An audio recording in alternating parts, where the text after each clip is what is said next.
ಅದ ಮನ್ಸಿಗೆ ನಾವು ಬಂದು ಕುರ್ಕುರಿ ಅಂಗಿ ಚಡ್ಡಿ ಕಳಿಸಿ ಸ್ಟಿಂಗ್ ತಿಂದು ಕುರ್ಕುರೆ ಕುಡ್ದು ಬಿಟ್ವಿ. ಮರುದಿವ್ಸ ಮುಂಜಾನೆ ಶಾರ್ಟ್ ಫಿಲ್ಮ್ ಶೂಟಿಂಗ್ ಮಾಡಕ್ ಬಂದಿವಿ. 30 ತಾಸ್ನಾಗ ಒಂದ್ ಕ್ಲಿಪ್ ಶೂಟ್ ಮಾಡಿ ಸಿಕ್ಕಾಪಟ್ಟೆ ದನದ ಬಿಟ್ಟಿದ್ವಿ. ಅದಕ್ಕೆ ಬಂದು ಮೇವ್ ತಿನ್ನಾಕ್ ಕುಂತೀವಿ. ಮೇವ್ ತಿಂದು ನೀರ್ ಕುಡ್ಬೇಕಂತ ನೋಡಿದ್ರ ನೀರ ಖಾಲಿ ಆಗಿದ್ದು. ಅದಕ್ಕೆ ನೀರ್ ತೋರ್ಸಕ್ ಎಲ್ಲಾರು ಕೆರಿ ಕರ್ಕೊಂಡ್ ಬಂದ್ಬಿಟ್ಟಿನಿ. ಈ ಗಾಡಿ ಮ್ಯಾಗ 4 ಮಂದಿ ಯಾಕೆ ಕೂತಿರಿ, ಇನ್ನೊಂದ್ 8 ಮಂದಿ ಕುಂದ್ರಬೇಕಲ್ಲ. ನೀ ಟ್ರಾಫಿಕ್ ರೂಲ್ಸ್ ಬ್ರೇಕ್ ಮಾಡ್ಬಾರಂತೇಳಿ 4 ಮಂದಿ ಕೂತೀವಿ ಅಂದ್ರೆ ಹೊಗ್ಗೋ ಅವನವ್ ಅನ್ಕೊನಿ. ಅಲ್ಲಿ ಮತ್ತೆ ನೆಕ್ಸ್ಟ್ ಡೇ ಶೂಟಿಂಗ್ ಸ್ಟಾರ್ಟ್ ಮಾಡಿದ್ವಿ. ಹಳ್ಳಿ ಮೇಳಿ ಎಷ್ಟಂತ ಎಲ್ಲಾರು ನೀರ್ ತೋರ್ಸ್ಕೊಂಡ್ ಬರಕ್ ಕೆರಿ ಕರ್ಕೊಂಡು ಹೋಗ್ರಿ. ಅದಕ್ಕೆ ಬಾಟ್ಲಿ ಜರ ಉಡಾಡ್ದಾವ. ಅದಕ್ಕೆ ಶಟ್ರಿ ಕಾಲ ಮಾಡಕ್ ಕುಂದ್ರಿಸ್ಬಿಟ್ಟಿನಿ. ಅಲ್ಲಿ ಬಂದ್ ತೆಂಗಿನ ಗಿಡದ ಬಡ್ಡಾಗ ತಿರುಗಾಡತಿದ್ನಿ. ಆದ್ರೆ ತೆಂಗಿನಕಾಯಿ ಯಾಕೆ ಇಷ್ಟು ಸಣ್ಣ ಆಗ್ಯಾವ ಅಂತ ಕೇಳ್ಬೇಕು ಅನ್ಕೊನಿ. ಆಮೇಲೆ ಗೊತ್ತಾಯ್ತು ಅವ್ ತೆಂಗಿನಕಾಯಿ ಎಲ್ಲ ಮಾವಿನಕಾಯಿ ಅದಾವ ಅಂತೇಳಿ. ಅದಕ್ಕೆ ಸುಮ್ ಕೂತ್ನಿ.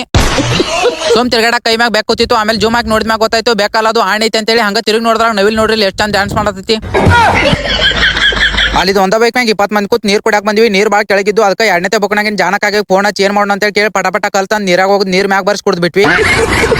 ಹಂಗ ಇನ್ಮೇಲೆ ನಾನು ಎಲ್ಲಾ ಲಾಗ್ಸ್ ಇಲ್ಲೇ ಬರ್ತಾವ. ಅಣವತ್ ಲಾಗ್ಸ್ ಮಿಸ್ ಮಾಡ್ಕೊಳತಿದ್ರ ಅಂದ್ರೆ ಇದ ಐಡಿ ಪಟ್ ಫಾಲೋ ಹೊಡ್ದಿಟ್ಕೋರಿ. ಇದ್ರಾಗ ದಿನ ಲಾಗ್ಸ್ ಬರ್ತಾವ. ಹಂಗ 100K ಇದ್ದಿದ್ದು ಐಡಿ ಸಸ್ಪೆಂಡ್ ಆಗತ್ತಿತ್ತು. ಫುಲ್ ಮನ್ಸಿಕ್ ಆಗತ್ತಿತ್ತು. ಆದ್ರೆ ಮತ್ತೊಂದು ಸಪೋರ್ಟ್ ಮಾಡ್ತಿರತ್ತ. ಮತ್ತೊಂದು ಸ್ಟಾರ್ಟ್ ಮಾಡಿ ಈಗ ಪಟ್ ಸಪೋರ್ಟ್ ಮಾಡ್ಬಿಟ್ಟು